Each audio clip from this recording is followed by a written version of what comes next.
What's going on, guys? Welcome back to the channel. Hope you guys are doing well. In today's video, I'm going to be taking a look at a 2006 Ford F450. This one came in for a couple of things. It came in for a suspension evaluation, but the main thing is the car is running rough. So check engine light is not on, but I can actually feel it misfiring. So what I'm going to go and do first is I'm going to go and hook up a scan tool. I'm going to pull any codes that are hopefully in the system. Like I said, check engine light is not on, but there hopefully is something within the system. If not, we can run the cylinder power balance test, see maybe if a cylinder is misfiring. But yeah, let's go and hook up a scan tool first and see if there's hopefully any codes in the system that point towards where there's a misfire happening. So let's go and do that right now.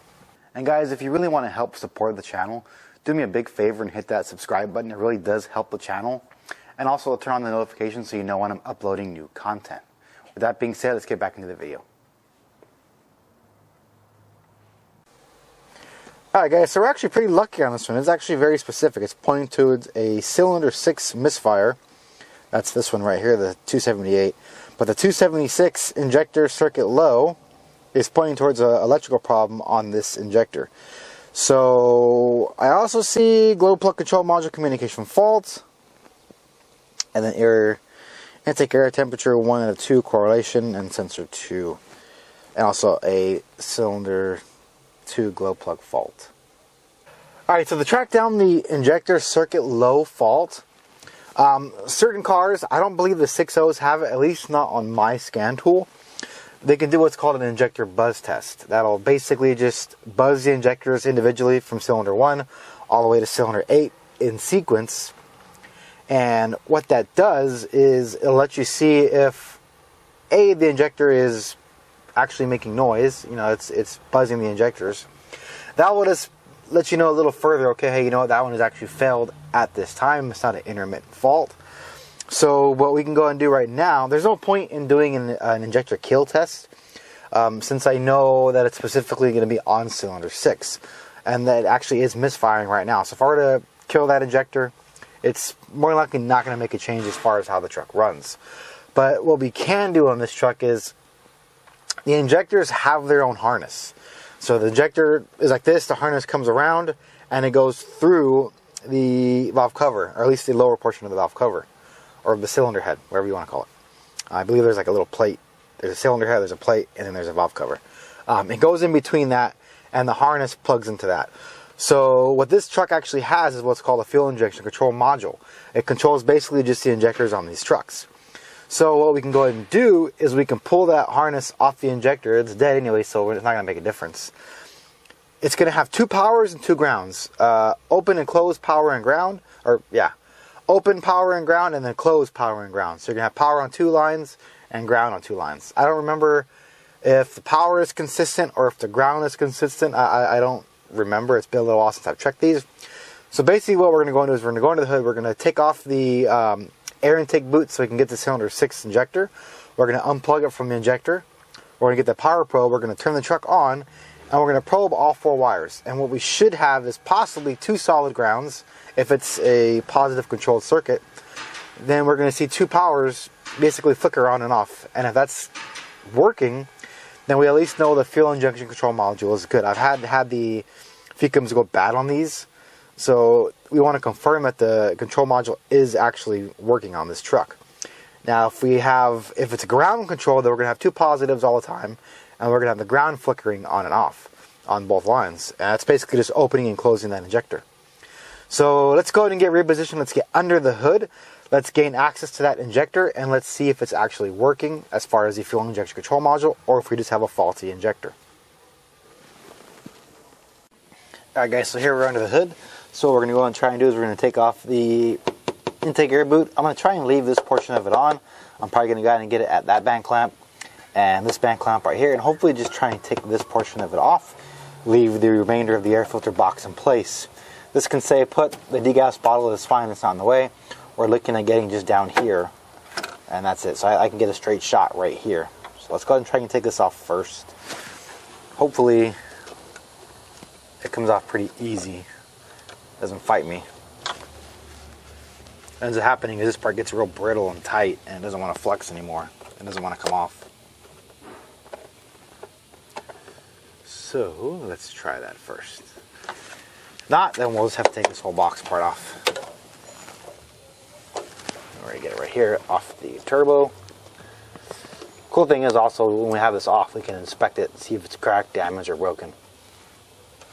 It would have been easier if it was on this bank, but that is what it is. Okay, doesn't look like it's going to be that easy. So let's go ahead and just grab this box out.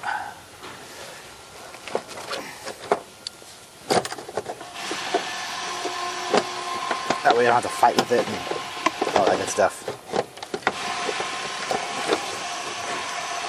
Ooh, looks like this air filter is done.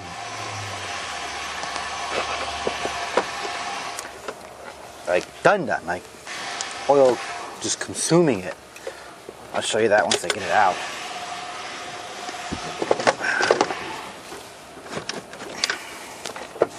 What you gotta do is there's these two end caps that slide into the filter that you gotta slide them out and go past it a little bit. And then the air filter will just come right out.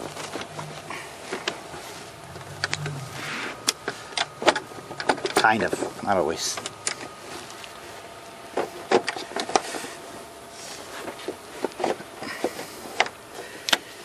Yeah, dude, there's so much freaking oil in that inlet. What the heck? Like, that's bad.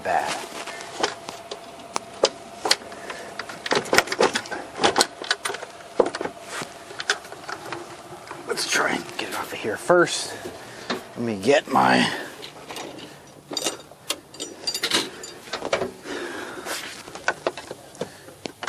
Let's get around this coolant line so I don't mess it up. They got aftermarket coolant lines on here. They have a coolant filter over here, so that's why they have all this to add lines that go to it. Okay, got that off.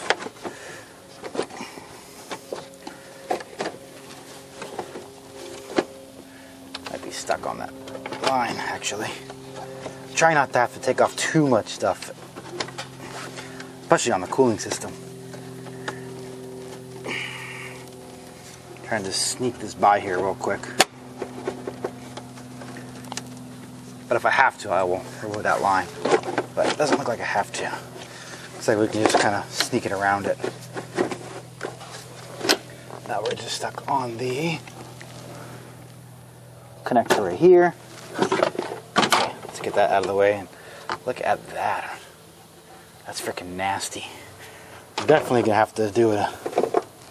Where's that oil coming from? I guess that's the question.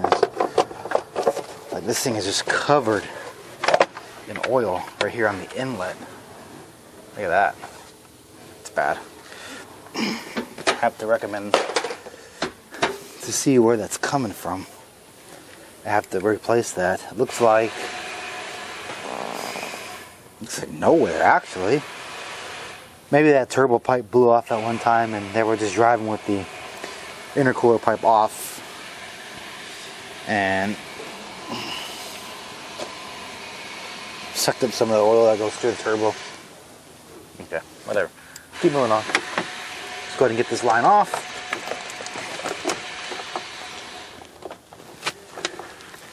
Now there's actually a line attached to it that attaches to the valve cover that you're going to have to get off. It's kind of a pain to get it off.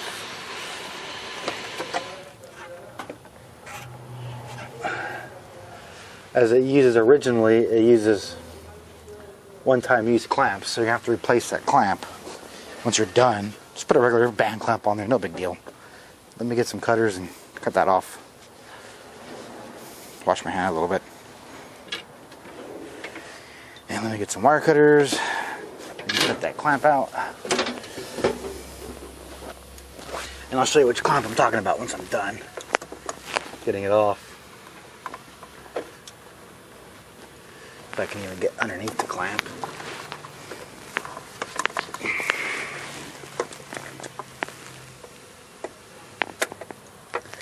Just want to kind of grab underneath it. I'll show you what the clamp looks like too. Where's my... There they are. This will let me get a little bit underneath it. Just kind of pry it up a little bit. Maybe.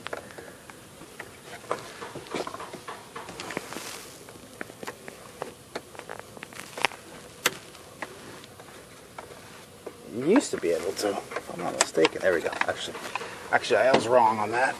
I do remember it just pops out. Okay. I'll show you which hose I'm talking about. So there's this hose down here. It has a clamp. These are one-time use clamps, but you can just pop it out. It's, like I said, it's been a while since I've played with one of these, and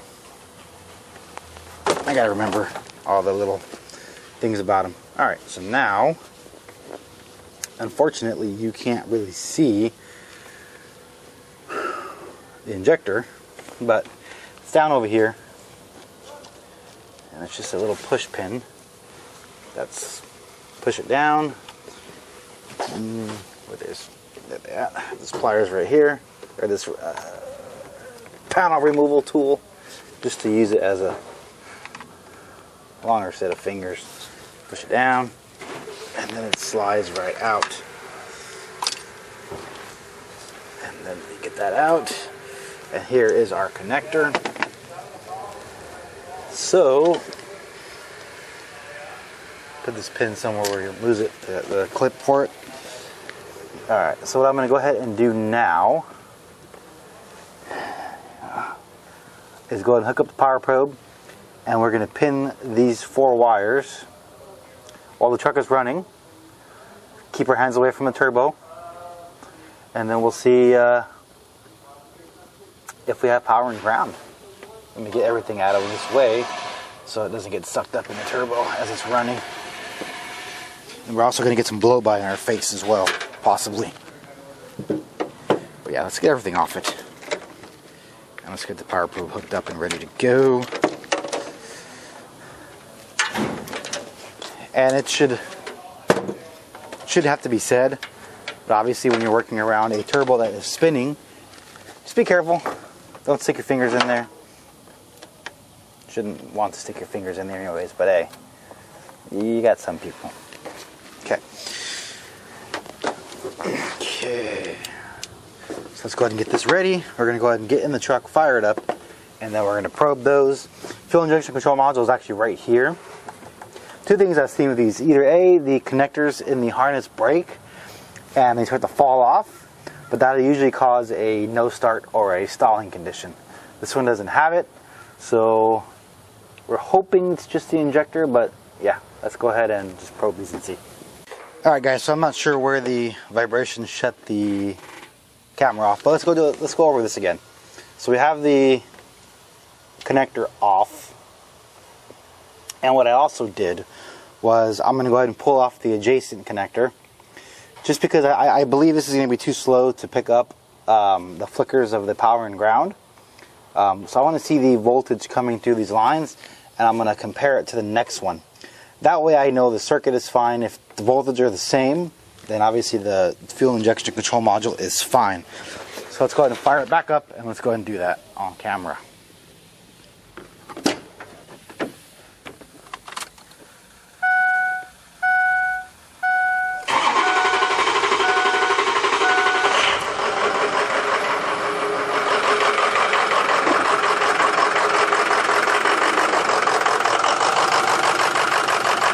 Still going? Okay. So, again, I don't know how much that camera caught. I'm going to edit it anyway, so we're looking at the connector. I'm going to put them both in the same position. Top left, we're looking at 15 volts. Top right, we're looking at 2.4. We're looking at 40 volts. And then the bottom left, and then the bottom right, we're looking at 4 volts.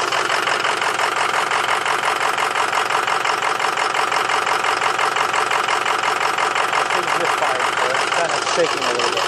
So we're going to actually create a misfire and compare the two. 17 volts, that's fine. 2.5, that's fine. 40, that's good. This one's 24.8, so a little bit higher than the other one. Let's go ahead and turn it off.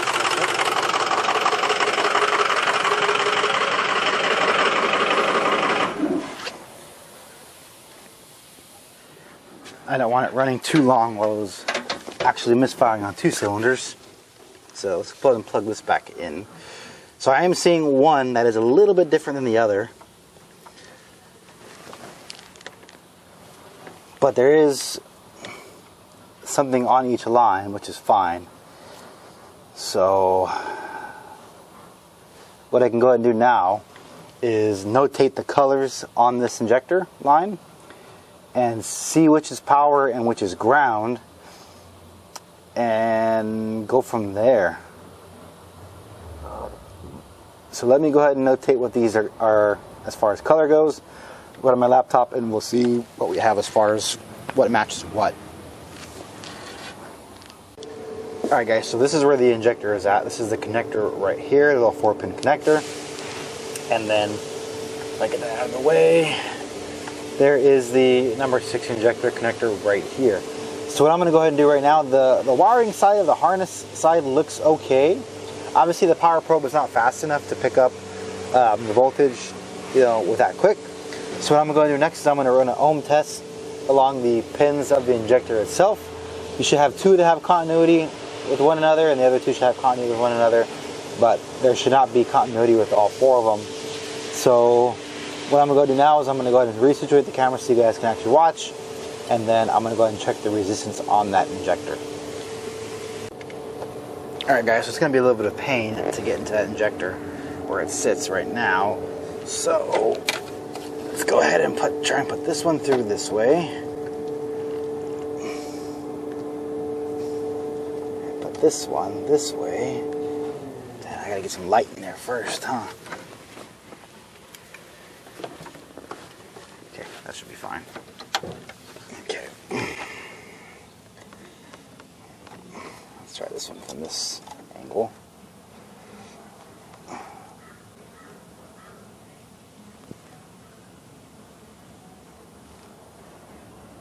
Oh, there's that one.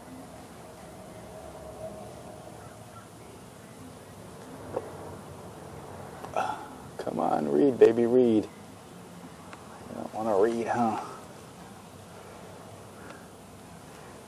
Let's try these 2.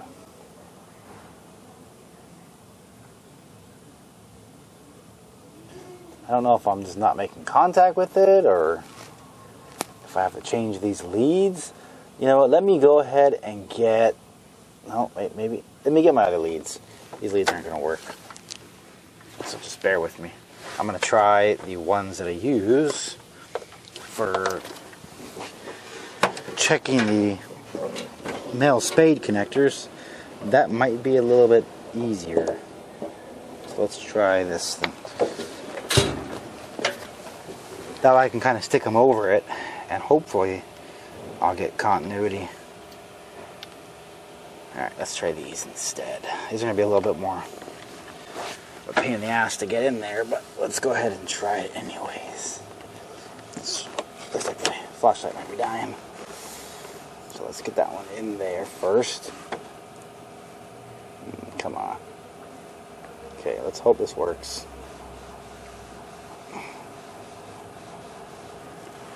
There's one. Let's see if I can wedge my flashlight somewhere in there better. Like that. There we go. Second one, let's go ahead and get this one in from the top. Camera's not, the flashlight's not really helping me now right there, is it?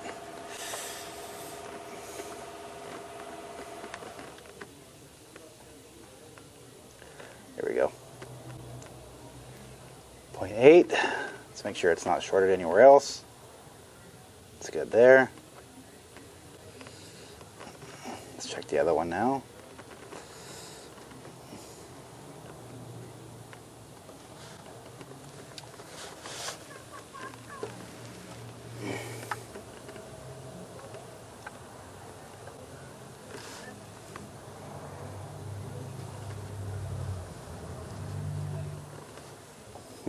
Nothing.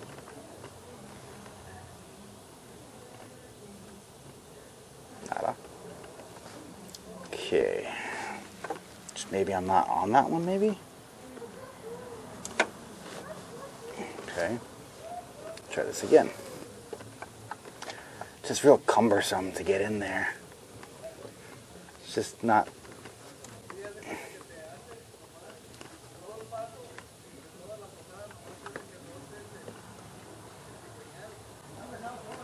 .8, and then what we can go ahead and do now is reposition the camera and check the one next to it and just kind of compare and see what happens. What we can also try and do is, I know I don't have 48 volts to supply, but I can go ahead and see if I can get one of them to click by sending power and ground to it.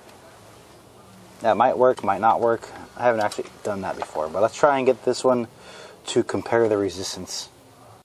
Alright, so let's move the meter out of the way. And let's move this up out of the way. Let's get the connector off. This might be actually easier to test because it's right there. But I want to see what the ohmage is. On this one, I'm just going to check probably one side of it, since you would assume that they should be the same on the open and closed coil. So let's go ahead and get this out of the way.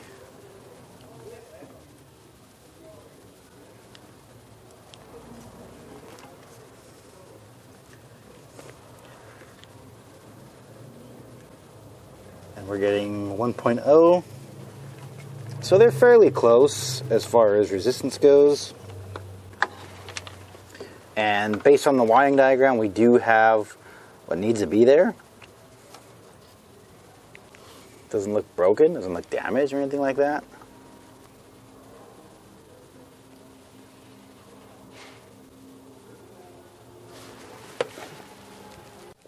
Alright guys, so the resistance looks okay. Doesn't necessarily mean the coil is good. It just means the resistance is alright. So what I'm going to go ahead and do, since the voltage does look to be coming out and the low side, which is going to be your ground, is connected to all 4 injectors, so they're all on the same ground. It's basically just that 48 volts, that quick 48 volt shot that energizes the open and closed solenoid. That's the only thing that will be on the injector.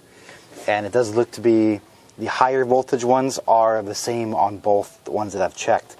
So what I'm going to go ahead and do is I'm going to recommend this injector. I'm actually going to recommend reman injectors on this whole side. Give the customer the option if he wants to do the passenger side as well. Our history shows he's never done them, so I'm not sure if it's ever been done. This fuel injection control module has been taken off because it's missing one bolt, or one nut, and the bushing on it. So I'm going to go ahead and recommend for sure this side. I'm going to give him the option to do them both. And then what I'm going to go ahead and do now is I'm going to inspect for coolant leaks. I think I already found where it's leaking from anyways. And then inspect the suspension. So, make sure I'm missing anything. Yeah, that looks okay. The connectors on the bottom of the fuel injection control module look okay. So yeah, that's how you check the injectors. That's the easy check on them. The best way you want to run these injector tests is if you have a lab scope. That'll go up to 48 volts. That'll be faster. That'll go up to 400. I think it's 400. I think it was the injector rate is 400 seconds to I think 5.3 milliseconds. So that's the opening and close time. So if you have a lap scope that'll pick up 48 volts and read that fast, you can see the signal, the open and close signal on it. The Mitchell does give you a signal picture, so it's just a spike up, a couple spikes, and then a large spike down. That's the signal for opening and closing. And obviously if you see it coming from the... Actually, that might not work, because you would need it to be working at that time. Well, you might be able to see. If you probe the power in the ground and you can see the 48 volt spike, then obviously the fuel injection control module is working and you can condemn that injector a little bit easier. I don't have access to a lab scope right now. I am looking at getting one that's connected to the Alta, but for the time being, I could just compare two injectors, one known good one and one that's suspected to be bad, and compare the two as far as what's on each line. So yeah, I'm going to go ahead and recommend this injector and see what happens. I'm going to be going ahead and removing the fuel injector. Not that hard. We're working on the driver's side. So what I'm going to go and do first is I'm going to show you the steps to getting access to the valve cover, and then also going ahead and removing the valve cover so we can get to the injectors. Fuel injectors in these trucks are inside the engine, but what I mean by that is they're underneath the valve covers.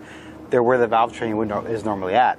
So if you're looking for something like on a normal car where they're external, yeah, they're not like that on these trucks. Not hard to do, easy to do at home. So let's go ahead and let me get under the hood and let me show you exactly how they come out.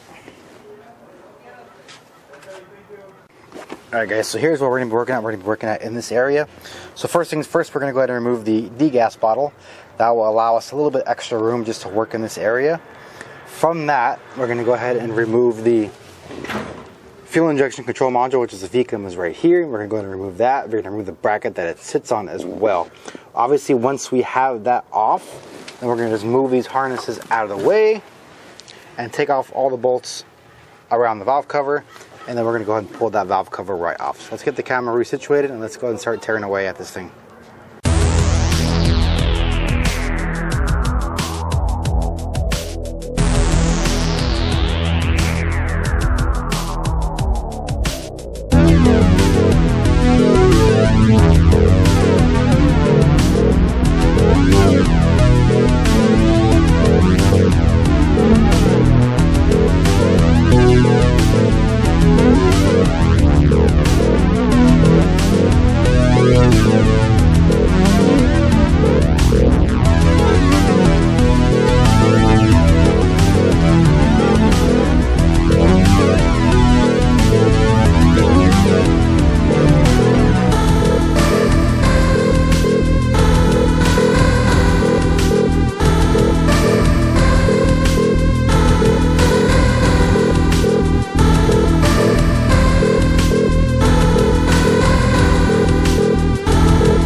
Alright guys, so now that we have the valve cover off, the injectors are actually under this oil manifold right here.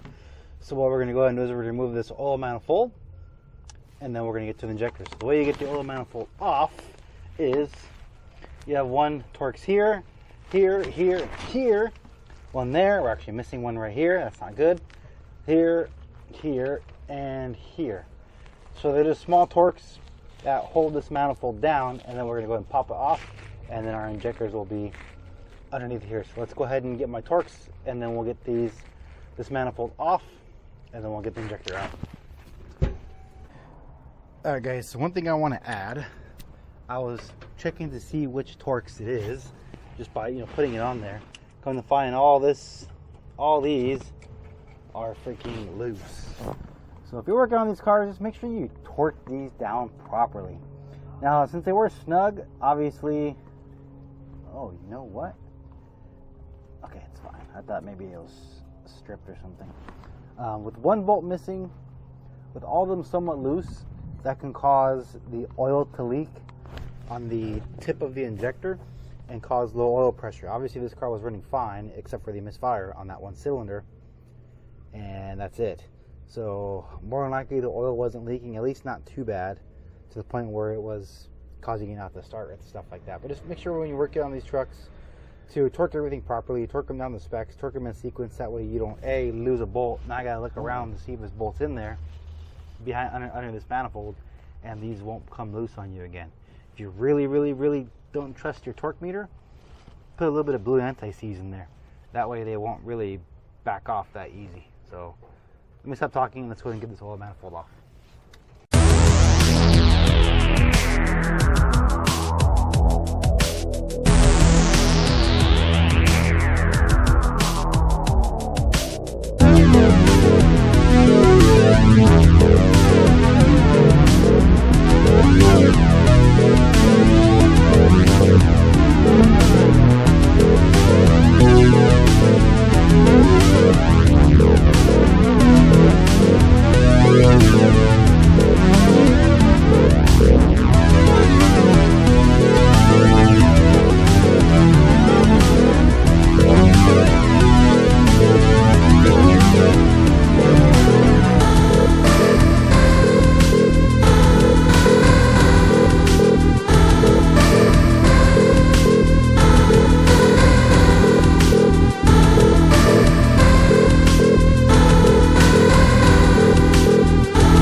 guys, so one thing I want to mention. So what you see me struggling with is actually this oil standpipe right here. And this is actually supposed to stay in the engine, supposed to stay down over there. But I see this is actually an older design. The newer designs actually have a backup washer, like a white Teflon washer right here, just to kind of back up the O-ring so it doesn't basically break. So this is actually of an older design and should probably be replaced as well. Also, when I was getting the bolts out, we found two that were broken. So I got two broken bolts still in the I don't know, it's called a girdle or a upper head bolt or upper head section. Yeah, that kind of sucks because it's going to be, I believe it was this one and that one, and it's broken internal.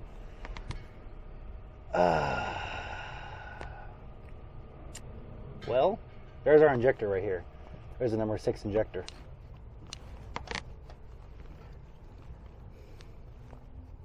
Now, if you watch the video of me testing this out, this injector, which will probably come out after this video, I didn't actually test number 6. Number 6 was tested off camera.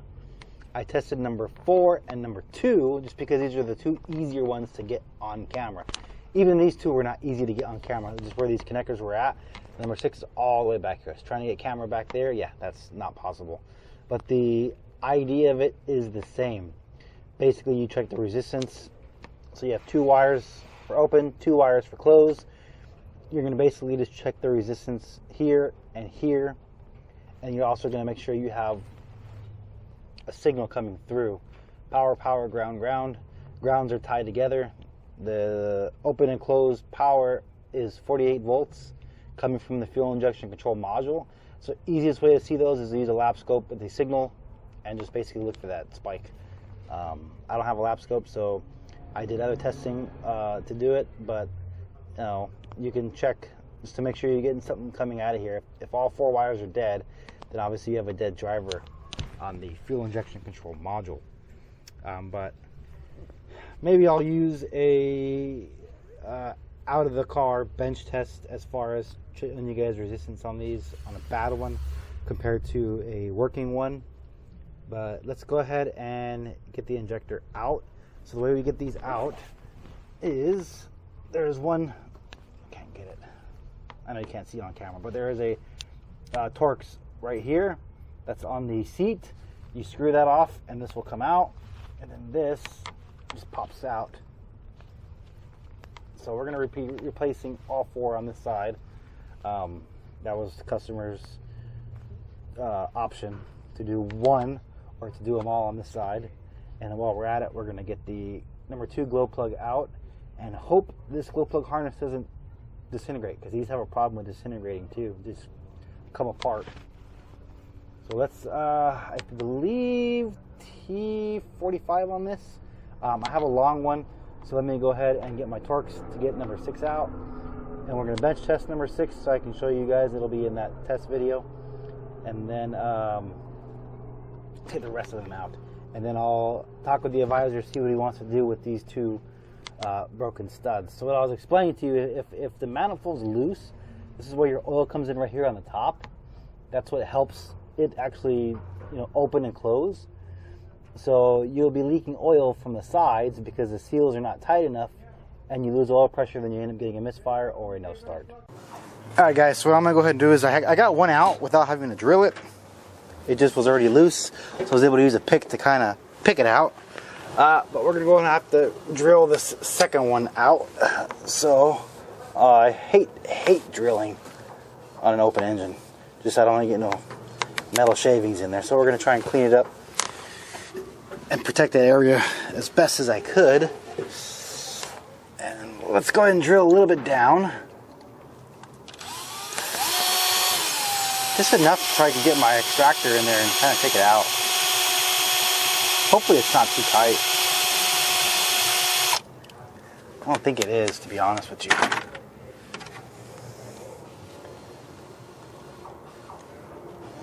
No, not yet.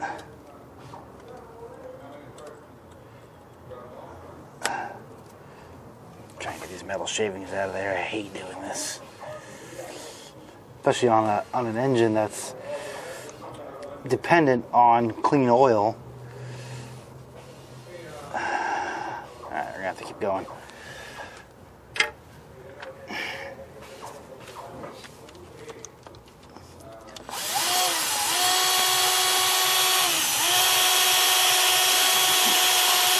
I don't know how much of the oil, or how much of the bolt is left, but so it actually feels like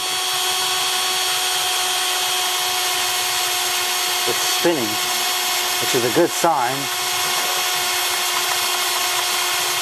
That means all I gotta do is just grab it enough and it will come right out. Let's try that. I don't want to go too far.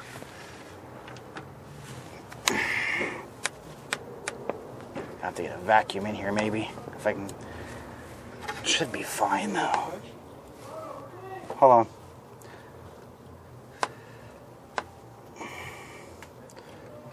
No, not out yet.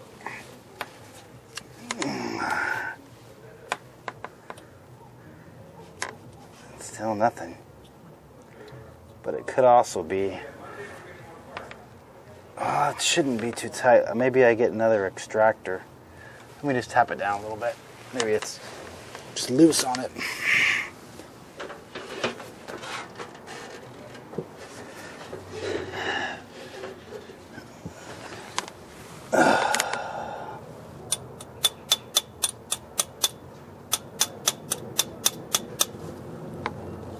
No. Alright, let me go a little farther then. Oh no, don't get stuck in there.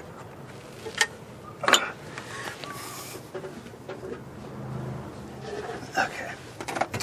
Go a little bit farther.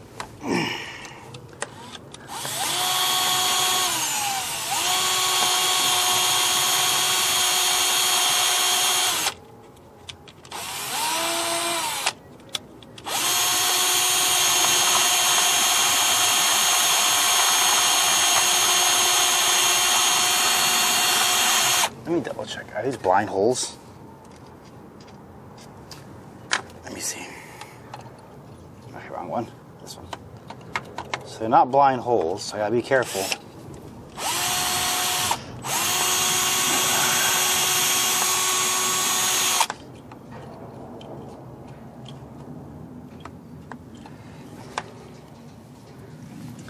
Not to go too far. I might have to get a bigger extractor.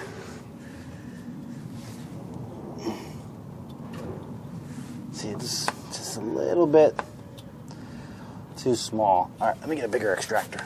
The next size up, maybe. All right, so I have these. Where are they at? Not sure if it'll work. It's actually a Torx extractor. So if you have a rounded off Torx bolt, but let's see. I might get lucky. I just needed to grab it and turn it in reverse. Which one's bigger? Okay, let's try this one. And we'll just get an extension. We'll tap down the... Oh, I might have gotten it right there. I'm going to get an extension. I'm going to tap down the extension just to tighten it up a little bit. And hopefully it comes out. 1 second. And also spoke with the customer, told him what we found. And he now wants us to go ahead and check the passenger side. See if we have any problems on that side of these bolts coming loose. Because this is basically a failure waiting to happen as far as the truck not wanting to start. So it's not there yet, but we're getting there. Okay, let's try that and get my thing on there.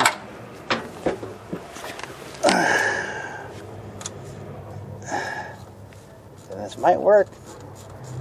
Might get lucky. Nah, I guess maybe not.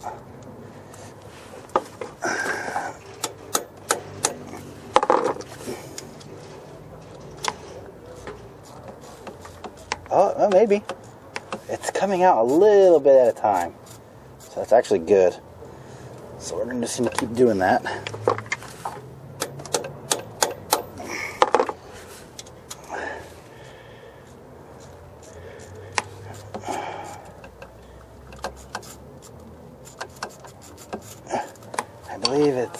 moving.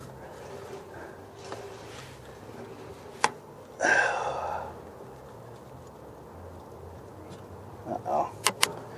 Are we stuck in there now?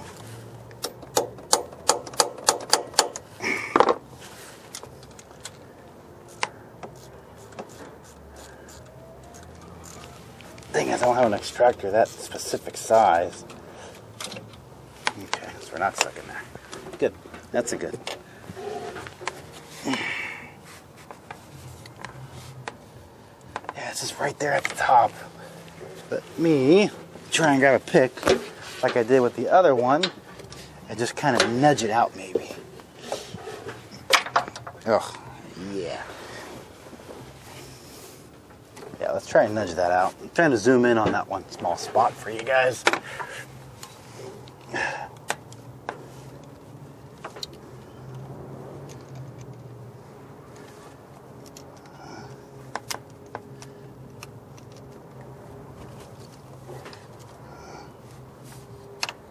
That's not gonna move that way.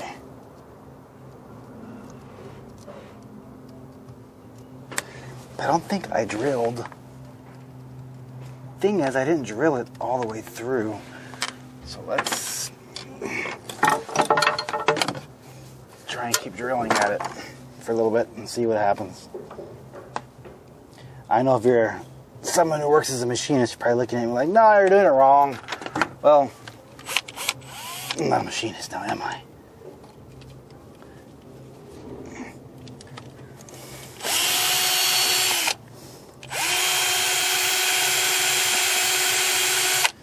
I don't think it's drilling anymore, though. That's the thing.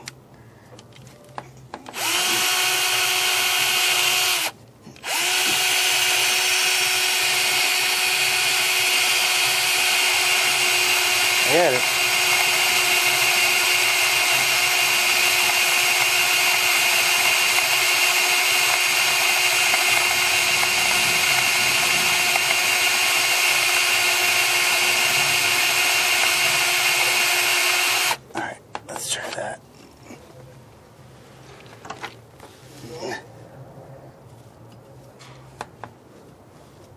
Yeah.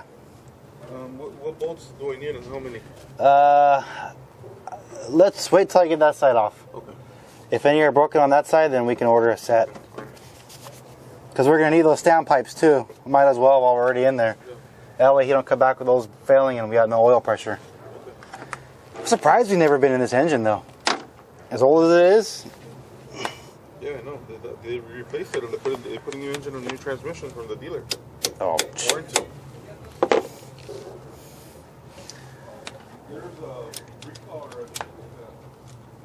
Alright, let's see if that'll work. Maybe. There we go. Looks like I got it out. Okay. Just need to go a little bit deeper.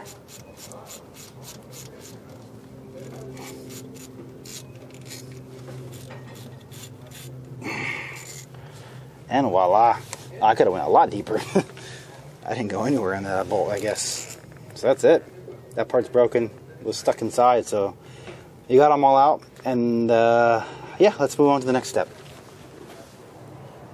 I guess, so we got that broken bolt, or the broken piece of the stud out.